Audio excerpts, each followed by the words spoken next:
We are very pleased to welcome with us this afternoon Jim Greywolf Petruzzi. He is the United Western Lenape Chief Ambassador and a teacher, guide and ceremonialist at the White Otter Academy. Jim has a long history of activism, having marched with Dr. Martin Luther King and protested against the Vietnam War. Now his focus is primarily climate change and the unity and collaboration needed to make the necessary changes a reality. This began with Standing Rock and the Water is Life movement. If you have any questions, please put them in the chat and we will offer them up during the session. So, good morning, Jim. It's lovely to see you. How are you? Good morning. I'm great. It is a beautiful morning here. It's sunny, and an eagle just flew by, so I think that's a good omen for us. That's lovely. That's lovely. So I understand that you brought with you on the telephone Pine Ridge community, as they don't have internet. So I'd like to offer out a warm welcome to them as well. Let everybody know that they are with us today, and that if there's anything that they want to ask or add in, then obviously they'll be doing that through you, Jim. But it's a great pleasure to welcome them with us today. Yeah, I appreciate that. They follow many of the things we do. This small group of friends there, yeah, they don't have good internet, so they are listening in. They now have 21 people there, so they're ready for us. Fantastic. So that's a really good example of how you bring communities together and use the virtual format, which is sort of what your focus is today. So it all started with Standing Rock. Can you sort of tell us why that came about, how that came about, what that was all about, really? Yeah, I can. To place me into the time there, I had traveled around for a lot of years, more than I like to remember, living with different cultures and learning their ways. I am Romani Gypsy by birth and Native American blood, as you mentioned. So, yeah, I'm a mongrel. When Standing Rock started, nobody was hearing anything. It wasn't mentioned in the mainstream media, of course. If it was, the information was misleading or completely false. So I got a phone call from a few people in Pine Ridge, actually, not Standing Rock, that I knew. Um, my adoptive father was from there. So I really didn't want to lead a virtual group. I had other virtual groups I was already doing. So at first I said no. And then I got a second call by other elders. And I said, okay, I'll do the best I can. I just, I don't know what's involved. Um, anyway, I put a group up and put Standing Rock protectors because we wanted to emphasize the point that they were protecting their land and their resources. And then also protesting the fact of the way this was being done.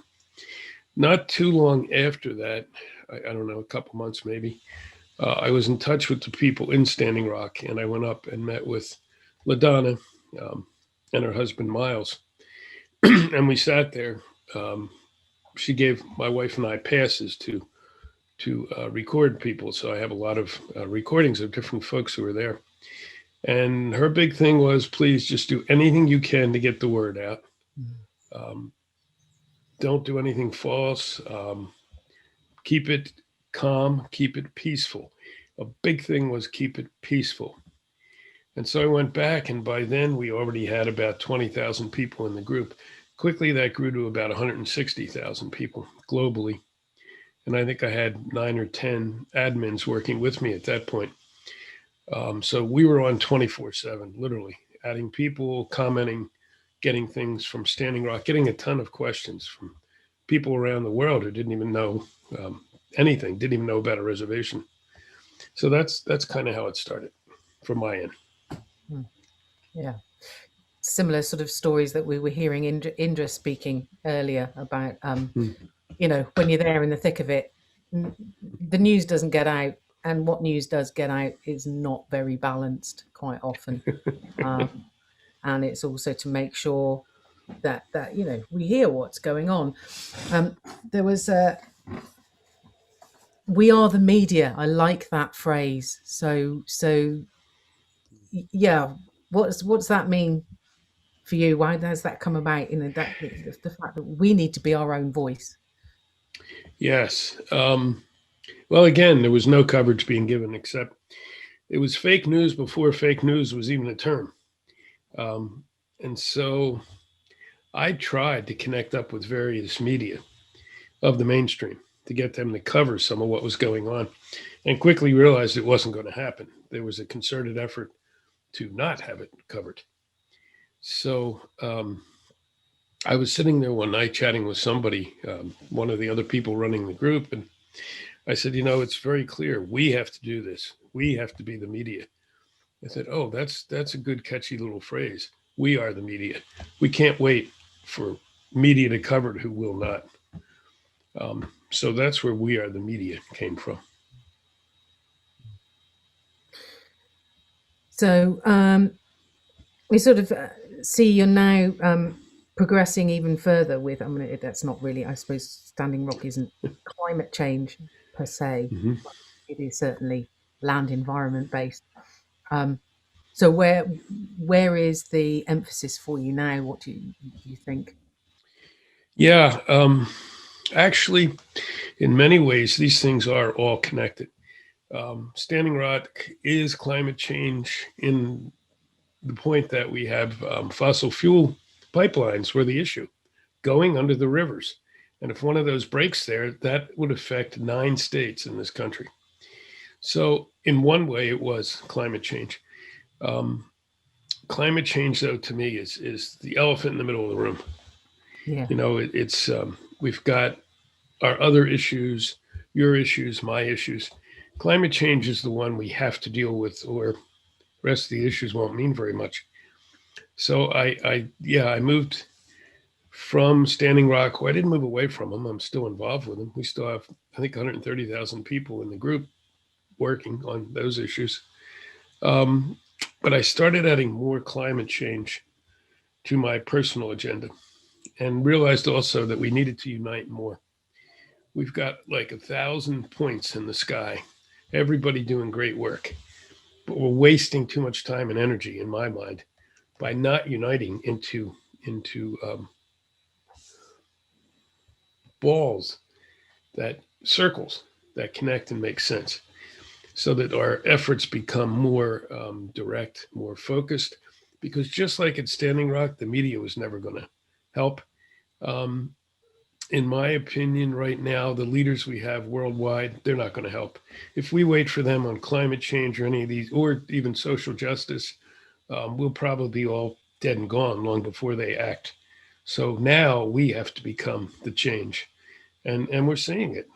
I paid attention quickly to the young people who were standing up, and early on, I had seen some things like about Greta Thunberg, and I thought, wow, if these young people can do that part, like we were so many years ago, we need to stand behind them now.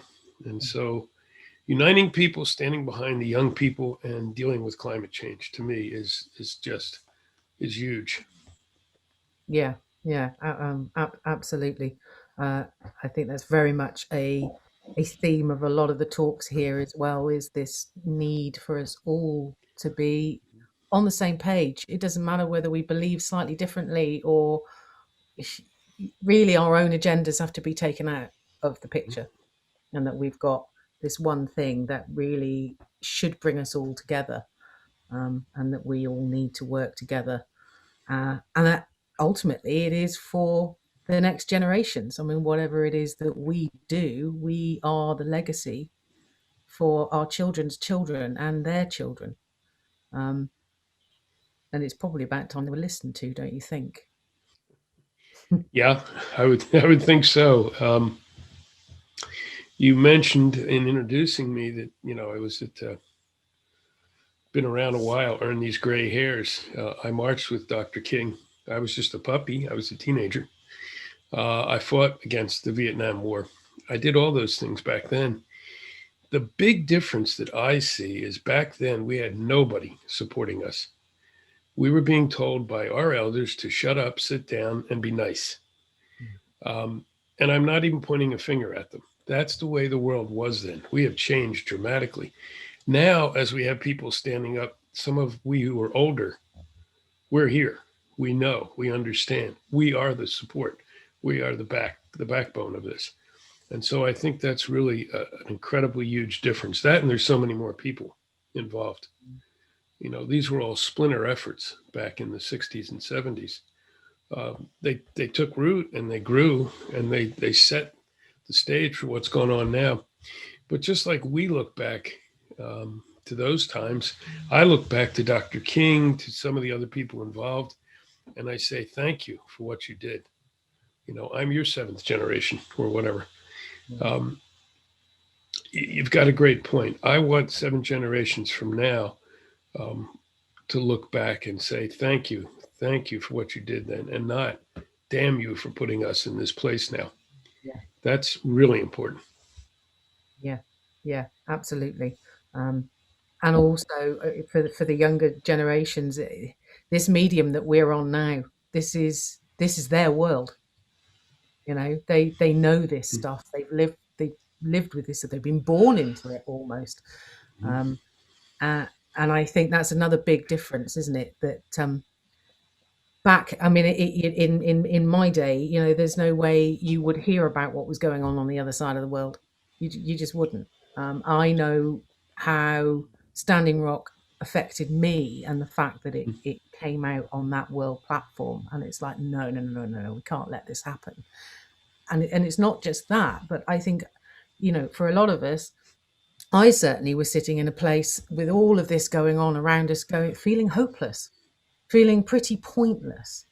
What can we do? How can we help? It's never going to end. And then not only do you see something happening several thousand miles away, but you see thousands of people from around the world going, yeah, we all feel the same. And then you're doing it in prayer, and you're doing it peacefully, and you're standing in the front, very much like Indra was saying earlier, that whilst there is brutality in front of you, and no matter what they're doing to you, here is this line of peaceful, heart-filled people. And I just went, right, okay, you're not a lost cause anymore, human race. I will stand up, because I'd pretty much given up on the human race, thought, well, you're damned. So I think this is a fantastic medium to get the word out and to get people together. And it's just absolutely fabulous. I am quite wowed out to be a part of all of this, quite frankly. Yeah, so am I. And my teachers always told me I would be here when this time came. And I was getting old enough, I was starting to think, maybe they were wrong. Turns out they were not. Here we are, playing our role in this and moving things ahead. And you're absolutely right. It is not pointless. It is not all dire and dread. Sometimes the messages come out that way, and I think that's a mistake. There's the whole global element. You're absolutely right. When Standing Rock started, suddenly we were being contacted by groups, indigenous and non-indigenous, around the world. Great Britain was actually one place that was right in the forefront of that. I think we must have had a dozen groups around Great Britain contact us early on and say, hey, what's going on there? Can we do it that way? And then we started to see things popping up over there, and things about sacred sites. So that's why I was so interested when you all came. A few years before Standing Rock was I guess probably my last trip to Great Britain so far. And before I came over, I had asked permission to go into Stonehenge and do some ceremony. And I was absolutely amazed when they gave permission. And I was allowed to bring, I think, about 15 people in with me, and our large drum, our ceremonial drum. And I was told I would be able to open my pipe and have a fire in there. So I was in there. We did these ceremonies. They're recorded. Actually, I think Danny and Antigua are probably listening right now. They were in there with us. And then there was another 30 or 40 people around it. The energy of that in person was absolutely incredible. And I'd been to Stonehenge many times, but never done anything like this, of course. Um, it's equally important as we use the social media, which obviously I use a lot. I had to learn it because, like you, it wasn't here when I came up. Um, but it's equally important to be at these places and or to see these places. We have to be able to feel them, smell them, touch them. That's a whole different level of connection. And so I think that's one too, because the spiritual part of this is just as important as the other parts. Um, I had a model that I've used before, if I can remember what I had. But anyway, it's action, prayer, education, and ceremony. To me, those are the four components that we really need to fight this battle. And we need to do it together. You know, you were mentioning all people coming together. That's the point of the medicine wheel. There's the four colors of people. Every other color is a mix. You know, I'm Mediterranean, so I guess I'm green. I don't know. Um, yes, I think that knowing we can win this is the critical piece. All the prophecies that talked about this time, prophecies of so many different cultures, talk about how it's not going to be our decision now. Do we live or die as a species? We have we have the ability to live. We are coming together. I see it more and more. When Standing Rock first started, um, my wife and I drove up there to be there for a while. And I remember going in, we stopped at a little luncheonette to have a bite to eat in the town up above. Actually, the town that the pipelines originally were going to go by until they remembered, whoops, there's white people in this town. And then they moved them. So we were sitting there having this lunch, and there were people at another table talking about what was going on. Again, it's fairly early on. And I'm hearing comments like, just despicable comments like, well, you know, it's just a bunch of Indians over there in the land. No one's going to pay any attention to them. That was the mentality. Standing Rock scared the heck of and woke up a lot of people.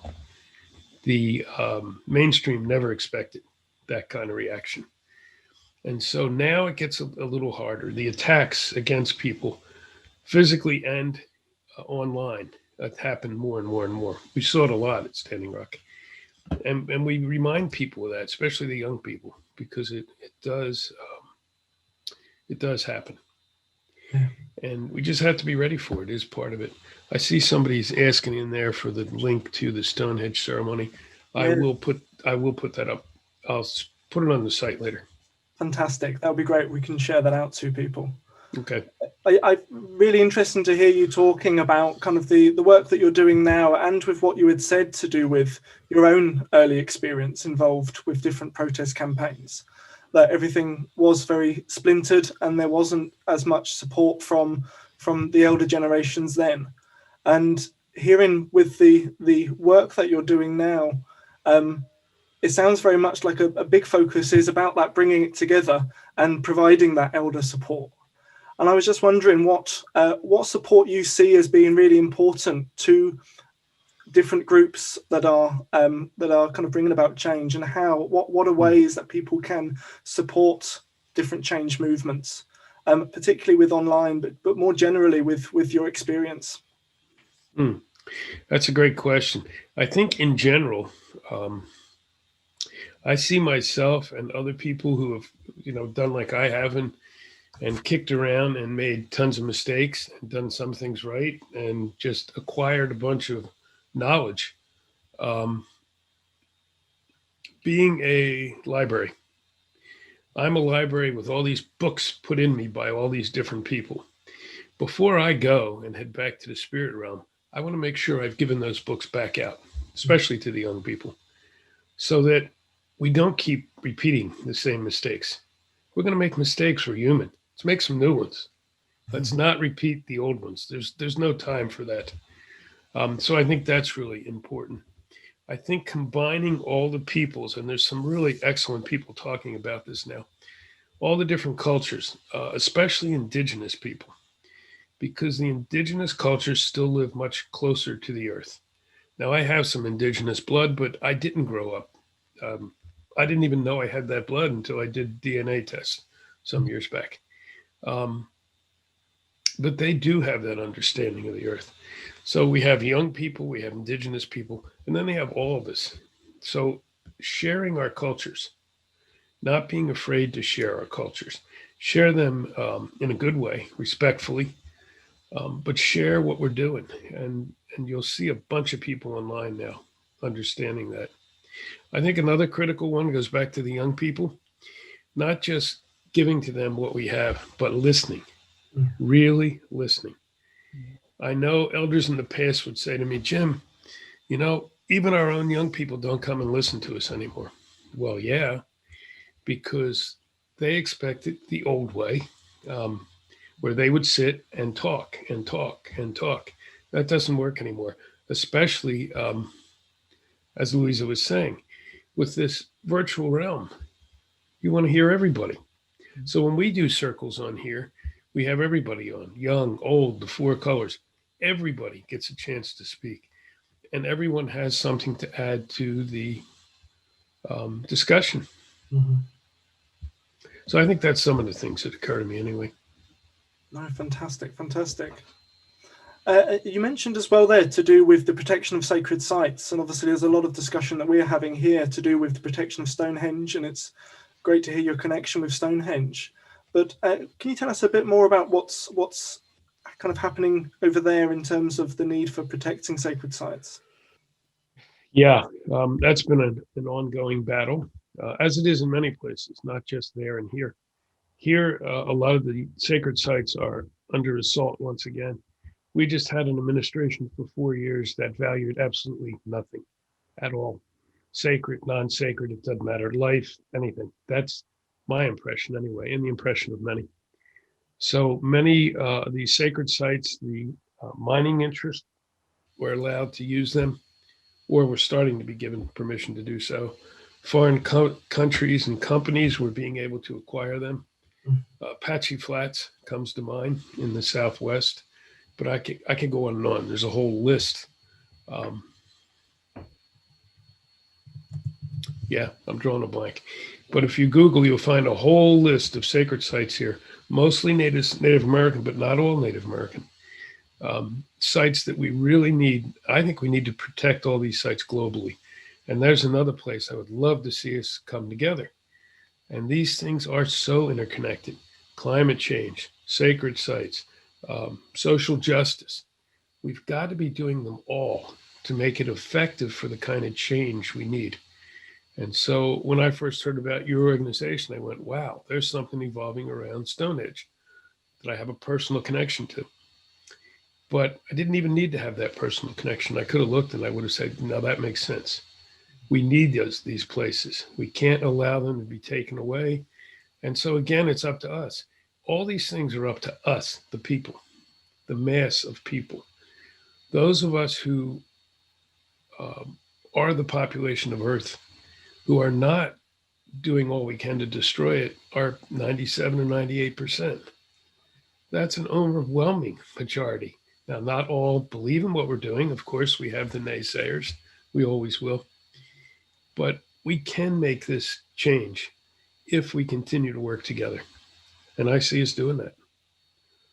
Being here today and this amazing conference you put together for 2 days is just another example of how we're doing that.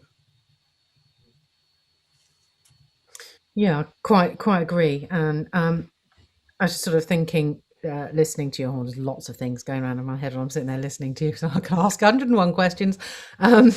But one of them is, I mean, obviously, this is the work that we need to do. But I mean, I see a real relationship between our lack of the opportunity to have a connection with nature. I mean, as you've mentioned with the indigenous peoples, they've grown up actually living much more in tune with nature. But we have millions of people that are grown up in tarmac and concrete.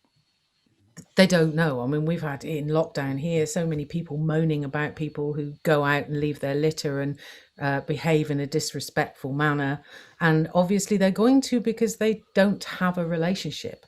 So one of the main things is, how do we really start to teach people, remind people what that relationship is? I mean, I know for me, it's fine. I live in the country. I've had, therefore, a level of relationship always with nature. But we take it for granted. There's plenty of people who wouldn't even know what it was. If they get to see a tree, they're lucky. So yeah, what do you think is the ways we can really help in that level? Yeah, these are really good questions. I mean, we could do a show on each one of these questions. They're so deep. Um, it is and can be difficult. You're right. For years in the 90s, I lived in Colorado, and I did again recently. Um, I ran an environmental learning center for Colorado State University. We brought groups of kids in to that place for teaching. I had connected with a lot of Native American friends there, and we also did some cross-cultural programming. But mostly it was to get young people into nature. We brought kids up from Denver, only 60 miles away from where this was, who, like you said, had never stepped off a cement walkway. This is Colorado. Colorado is all nature. And so one of the things we did there was we combined efforts. I was teaching at the university. I had friends teaching in the K-12 system. I had other friends who were running youth corps, and we would bring them all together to work together and learn together. That was a really excellent model. Not too easy to do. It worked because we all knew each other in these different venues, and the school system was supportive. But any place, again, that we can bring people together to experience these things, I think is great. That's the education part of what I was saying. So it's Apex. Somebody I see asked there's great questions showing up there. I hope we get to a few of them. And I've got some from Frank coming from Pine Ridge. This is great, people. I hope we're hitting some points. Well, there are some questions there. Yeah, there's just this one here from Carlotta. I guess you mentioned earlier to do with giving, recognizing kind of the indigenous peoples and what wisdom and knowledge they have in terms of holding the sacred and that connection with the land. And there's this question here from Carlotta of how do you think young people from the West and from European countries can best support the struggles and movements of indigenous peoples around the world? Wow. Start by listening to programs like this and spending a couple days in conferences and retreats like this. So you start to understand some of the issues. It's not that hard with the virtual realm. It's really not. Look around, go on Facebook and look for some groups that might interest you, or some of the other social media. I know the young people now have moved into other social media platforms I don't even use. Mm-hmm. Find some of those groups and hook up, and then start doing your homework. For me, when I started learning from Native American folks, it was a long time ago, not just Native American, but other indigenous groups, including some of my trips to Great Britain. I learned from some Brits over there too, who were connected way, way, way back. You don't really have to go far. You can start to find interesting things and then put your questions out there and then pay attention. There's an old line, when the student is ready, the teacher will appear. That's how it happened to me. I'd been kicking around doing a lot of this. I wanted to know more. I wanted to help. When I got to Colorado State around 1990, I guess, I'd already done quite a bit and worked with a few different groups of people. But then suddenly I had people show up at the center and invite me into things and just started teaching me. And I didn't even realize what was going on. It was just what I did every day. And then I started going to Central America, and I met in with some Mayan folks. So then you have to let it happen, but you have to do some legwork, get out there, connect in with things. Don't be afraid to ask. Don't be afraid to make mistakes. Some may even get angry at you.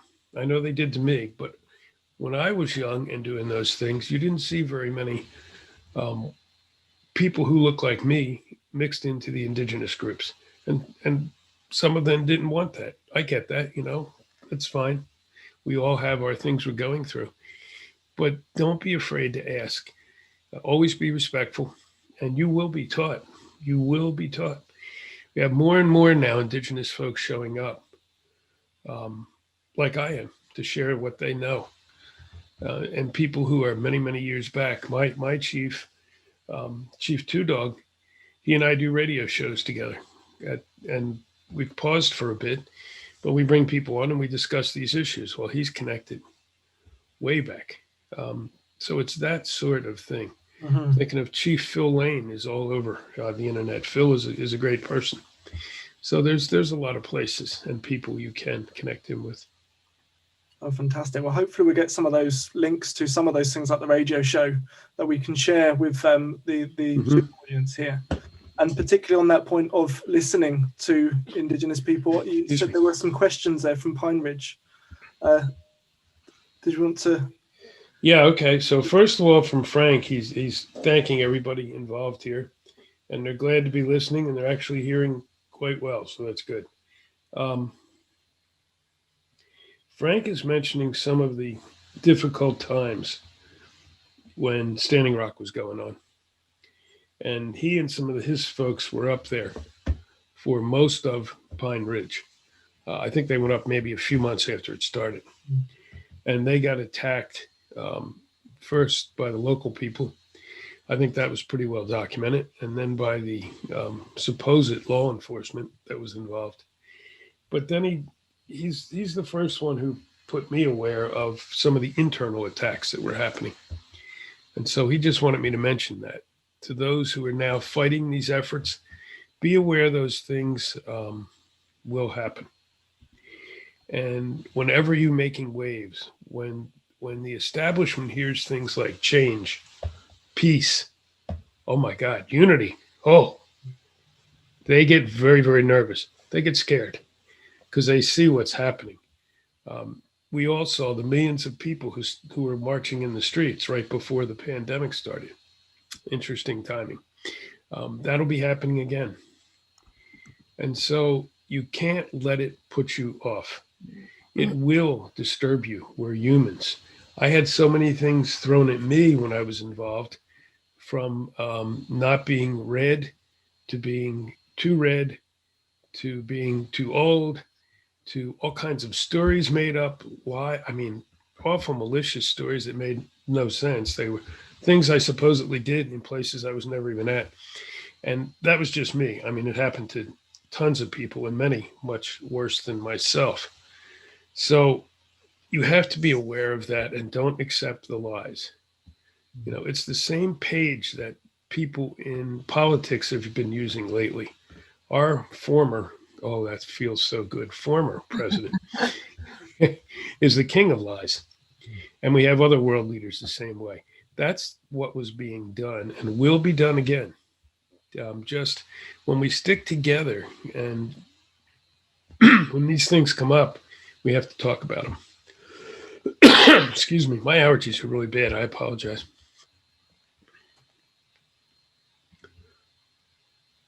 Oh, good. Okay.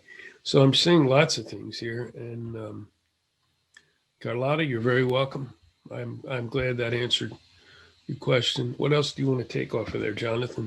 You were talking then and actually thinking back to your 4 points of action, prayer, education, and ceremony. I'm wondering, with that point about having to face the stuff that's thrown at you that isn't pleasant and still remain in good heart.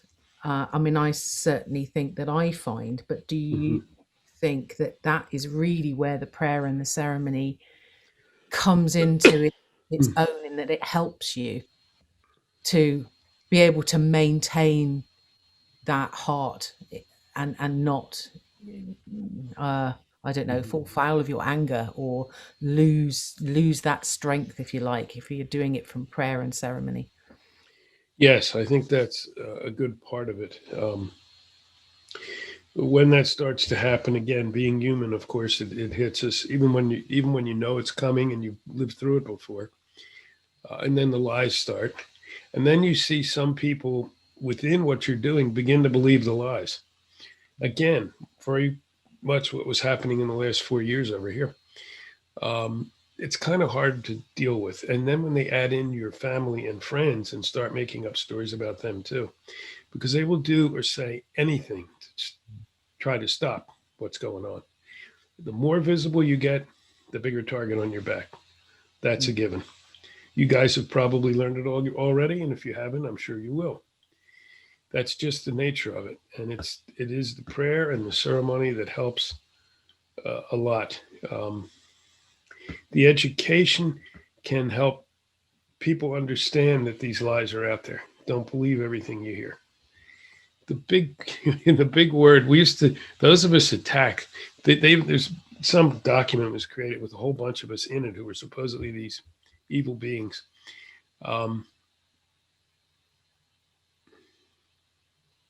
The education piece, yeah, we would laugh about. Okay, how do we get the message through? How do we let people know this is happening? Because we can't afford to be sidetracked. Exactly what they want is people fighting with people. Yeah. And the biggest justification for some of this was these people would come on and say, well, I heard that.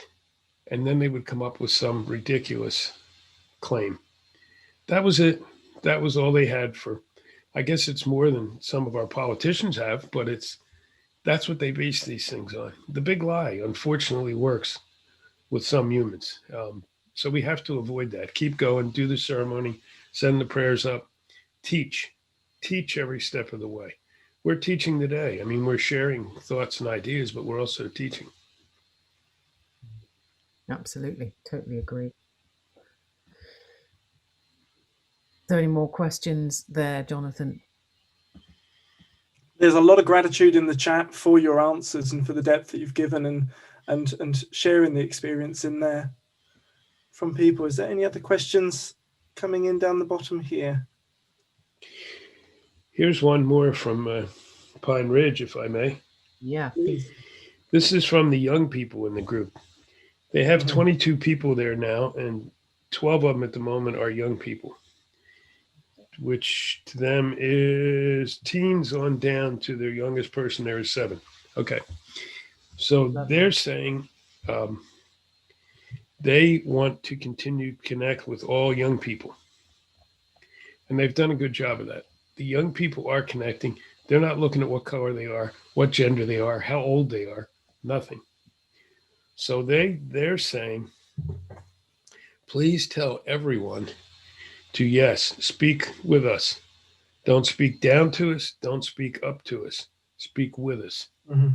So I like that. I think that's when we talk now, we have to put aside what we are. Mm-hmm. Put that over in the corner.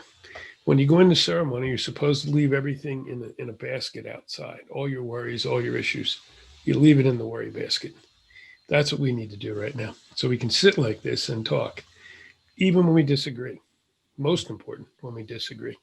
We don't have to agree all the time, but we have to solve these issues. And then if we want to go back to being goofy humans and fighting with each other over color of our skin or how we style our hair, okay, go do it if that makes you happy, but not right now. So go ahead. I'm sorry. I didn't mean to interrupt, Jonathan, but I wanted to hit the young people there. No, absolutely. Absolutely. And it kind of brings in that point of, the focus being, if we are going to kind of make the change, it's going to be together. And as much as we can be doing to unify and cross these boundaries that there are to be working together, despite whatever efforts there are to splinter things up, that's incredibly important. And I know you mentioned before about the focus on unifying groups as much as possible intergenerationally and across kind of different places as well as being a focus of what you're doing. Yeah, I think, oh, good. We have a few minutes. I just put in there somebody, Vicky. Oh, dear. Vicky Stinchcomb. Did I get that right? Did I get close? Oh, yeah. Well. Okay. Sounds about right. Okay. She has a question about pace. I think that's a really good question. And it's Yeah. coming up a lot. She says, we're in an emergency, but it feels wrong to rush and put pressure on. I advocate slow, but in the unknown, I understand hurry. That is a dilemma for many people. Many of the young people now want to function in just the action part of that four-stage model that I thought up a while back. And I understand that. I truly understand that. That's how we were in the 60s as well. But we can't just function in the action part. So luckily, we have some who function in the other parts more. Between them all, we can get balance.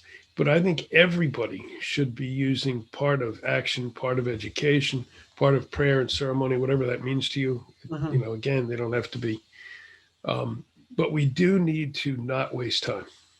Time is short. Finally, we've at least accepted that climate change not only is here, but it's advancing so much faster than we ever could have imagined.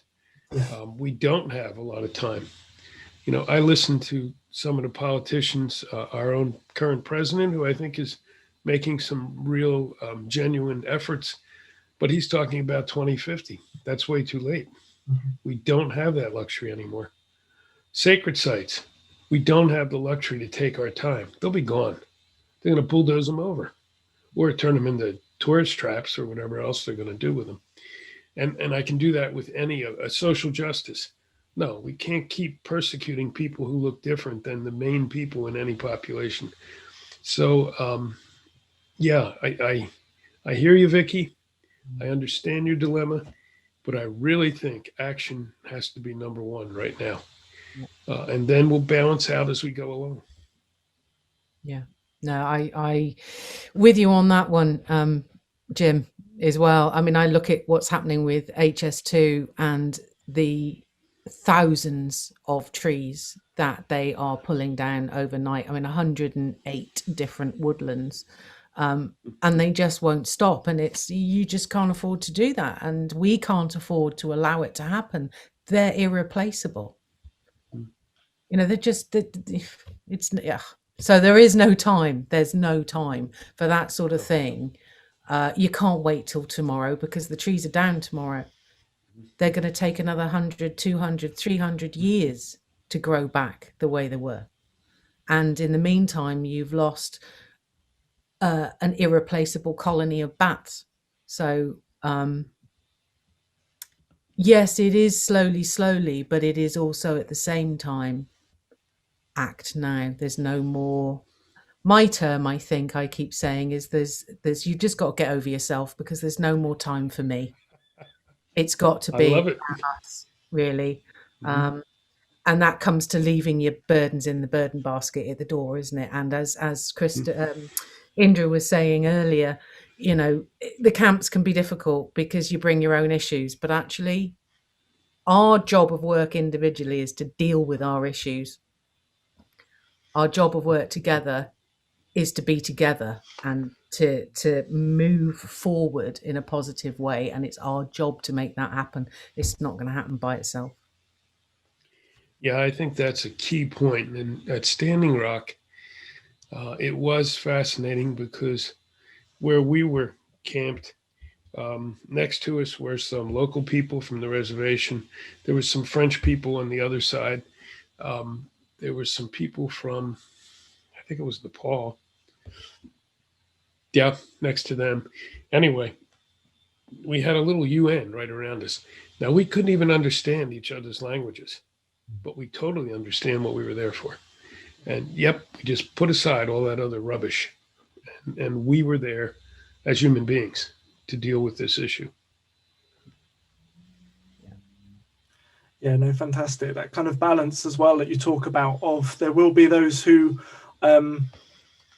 are more involved on the action side of things, and there will be those who are more involved in holding a sacred space. And I kind of also wonder there's kind of that within all of us, you know, sometimes we may be more getting involved in the action. Yes. And like you talk about the importance of that reconnecting, recentering around ceremony and prayer, all for ourselves, so we can stay a bit more centered and balanced through the challenges that there are in being involved in these movements. Yeah, no, absolutely right. For me personally, I mean, I shifted into action mode when Standing Rock began, and most of my work was in that. Now I'm shifting back into prayer and ceremony more, but I'm also balancing with my action and I'm teaching.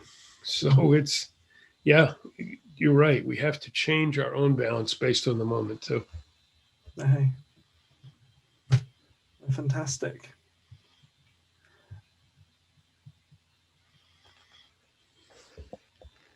So, do we have any more questions from the chat? Just scrolling up and down. I'm wanting to make sure that if, as well, there's been some people who've replied to things, just checking those as well. Yeah, so Becky's kind of in response to that pace of needing to move faster than in the 60s. Becky was saying that she works in the water pollution and plastic, and we didn't have this 20 years ago. So kind of there is a need, I guess, kind of agreeing with what you were saying there, of keeping the pace for action at the moment, not slowing down too much, but kind of recognizing, we've just been talking there about recognizing the balance with it. Yeah, and I know there's a question from Saoirse as well about how can we connect with the folks at Pine Ridge? So you're saying with the young, the young people are connecting with each other, but how is the way that we can help to build that connection? I guess once again, well, it can always be difficult. The best thing is to go to the tribal office and ask there. Okay, we'd like to connect up with the young people and see who responds. That's probably the best way, and that's any reservation. I would say that's the best way. Okay. We've worked with some folks in the Navajo reservation in the past, so yeah. And I'm hoping sacred places is to me something that may help us come together, especially Indigenous people. So I'm hoping to start putting that out there as well. My tribe was the first tribe who passed a climate change emergency resolution here in the States.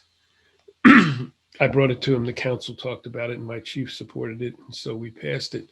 I would like to see something done around sacred places, whether they're natural ones, whether they're stone, like Stonehenge, doesn't matter.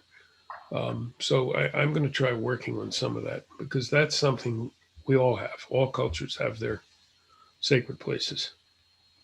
Yeah, that's something that we want to focus on as well. And I mean, I certainly personally have an idea that if we can coordinate the work we do in sacred sites, because then they're not sacred for no reason. They hold energy, they hold power, they hold all of the intent that they've been given over the thousands of years that they've been what they are. And if we can coordinate what we do, it's like, one drum bangs loudly, two drums can drum up some magic, but you get a whole circle together, and that's where the magic really exists. So if we can coordinate what we do and all be in our sacred sites around the world at the same time, doing the same thing with the same intent, then we pack a punch. Yeah, you're absolutely right. We do. And that the circle is so critical to everything in life and in the universe, actually. And so when I was taught doing prayers by many different cultures, including my own prominent ones, you talk about healing the sacred hoop wherever it is broken. That's healing the circle. Well, we need to heal the whole circle as well as our individual circles. So yeah, circle is critical. It's the first thing I was taught. My first book, there's a lot in there about circle because it's what everything is connected to. There's no beginning and no end to circle. So we want to continue to work in those circles and realize we're all in one circle. The medicine wheel is made up of different colors, but it's one circle. And that's absolutely critical. Oh, absolutely. And what you kind of described there in terms of in terms of that, bring that together for the sacred sites and how that connects with all of the other challenges that we're facing collectively at the moment. They aren't all separate things, separate issues off aside from one another. It is the same wounds and the same challenges that there are from one and the other that are leading us to be feeling disconnected to the land and not respecting and appreciating the land, to not be respecting and honoring different peoples, and also, for losing our connection to the sacred sites. So all of those things all feed in together there. So yeah, it'd be kind of fantastic to continue all of these discussions kind of more in the future, and in terms of how we can build and continue we've invited you here today to speak to us about the kind of the supporting the online campaigns and supporting movements online, and the work that you've been doing there for Standing Rock and all of the other campaigns there. It's been absolutely fantastic to hear about how that's all come about. And this is where we say as well, Jim, you've been a great support for us over the last year in our group building up. So we're really grateful for all of the support that you've given us. But big thank you for joining us on here today, and thank you so much for all of the wisdom and experience that you've shared here with us and everybody. You're very, very welcome. Thank you guys, and I especially thank all my teachers, because we keep passing it down. So let's keep passing it down and try to add a little to it each time. Beautiful. Thank you. Thank you so much, Jim. I'm looking forward to the rest of the 2 days.